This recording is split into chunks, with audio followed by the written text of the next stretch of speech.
everyone. Welcome again to our devotion, and it's about planning for the future. And that is based on James chapter 4, verse 13 up to 15. You see, everyone, we are planning, and so somebody said, if you fail to plan, you are planning to fail. That becomes very popular, and many big personalities, they were quoting this word or this phrase or this sentence. If you fail to plan, you are planning to fail. And I remember my pastor some years back telling me to plan 5 years from now, 10 years from now, asking the question, who am I 5 years from now? Or who am I 10 years from now? And I had some plans in those days, I met another fellow who told me to have a goal. He said, you have a goal, and then slowly you follow that goal. Now, the book of James offers us invaluable wisdom on how we should approach our future plans. So let's see what James is telling us on how should we plan for the future. First, we should avoid arrogance in our planning. So the point here is to get rid of any kind of arrogance that we are in control of our future. Let me read verse 13. Come now, you who say, today or tomorrow we will go to this or that city, spend a year there, carry on business, and make a profit. You see, it's natural for us to make plans, but James warns against doing so with a proud and self-reliant attitude. In the book of James, he was attacking pride, and this is one instance wherein pride is being critiqued by James. The point here is that you should plan not with a proud heart and not with a self-reliant, that you're so confident of your own plans and future by yourself. There's a famous quote by William Ernest Henley. He said, I am the master of my fate. I am the captain of my soul. You see the emphasis on the I, that I'm in control. I'm in control of my life. I'm in control of my future. But you see, in verse 16, James said, it is you boast in your proud intentions.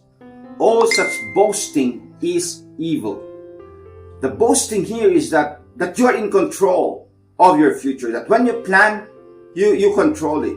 And that's arrogance, according to James. So we should seek God's guidance and recognize His sovereignty in all our future endeavors, right?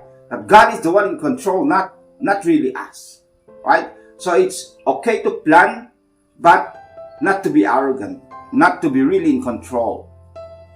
Second point is accept the temporariness of our plans, right? The point here is that our life is temporary, and so are our plans. You see, in verse 14, you do not even know what will happen tomorrow. What is your life? You are a mist that appears for a little while and then vanishes. You see, in reality, we don't know what tomorrow will bring. You see, people made their plans and then the following day they died.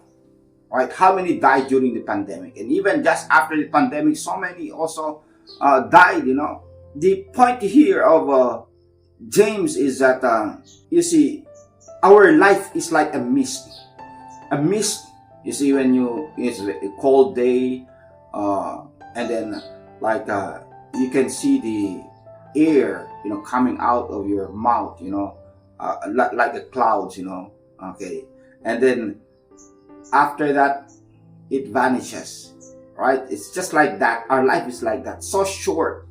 The point is so short. Appears for a little while. and then vanishes. I'm 50 and I'll be 51 next month. And I see how life is very fast now, as if it's just yesterday. And then very soon I'll be 60. And very soon, I don't know if I will reach 60 or 70 or 80. I don't know. I don't know the future exactly. So James reminds us of the brevity of life and the uncertainty of the future. So while planning is essential, we must remember the temporary nature of our lives. Rather than fixating solely on earthly goals, we should prioritize eternal values. Right? So we don't just plan for this life, we plan for the life after death. Here's a friend, when this friend's son died, the family was devastated, and they exchanged communication with my wife, and the father said that telling that they were planning to go to Japan next year. They have very good plans, and immediately the son died.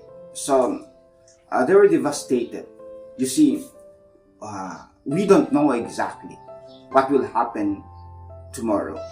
Yesterday, I had a good fellowship with these pastors and one corporate person. We had a good talk, and we remember our plans before when the senior pastor was with them, Dr. Doy.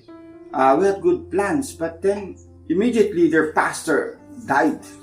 So our plans, nothing happened. Now we are reviving and trying to replan how we can partner together. But you see, all of these are temporary because our life, we don't know what will happen tomorrow. And the last point is align our plans to God's purpose. Right? So how shall we plan our future? Okay. First is avoid arrogance. Second is to accept the temporariness of our plans, and then align our plans to God's purpose. The verse in verse 6:15 states, "Instead, you ought to say, if it is the Lord's will, we will live and do this or do that." So the catch here is that the Lord's will, right? If it is the Lord's will, we will live. If it is the Lord's will, we will do this. If it is the Lord's will, we will do that. Right? So we can see here that we should align our will to God's will and submit our will to the will of God, following the calling God has put on your life. Okay, so that's a point. And we can see here an example like Paul was going on a mission, going to like the west. Supposedly going to Asia, to the east. But he was forbidden here by the Holy Spirit to preach, and he was forbidden here to enter, Bithynia. In the book of Acts, Paul and his companions, they were forbidden by the Holy Spirit. And so they were praying, and during the night, Paul had a dream of a man calling him from Macedonia. And so they went going there, and they went to Macedonia. They went to Europe.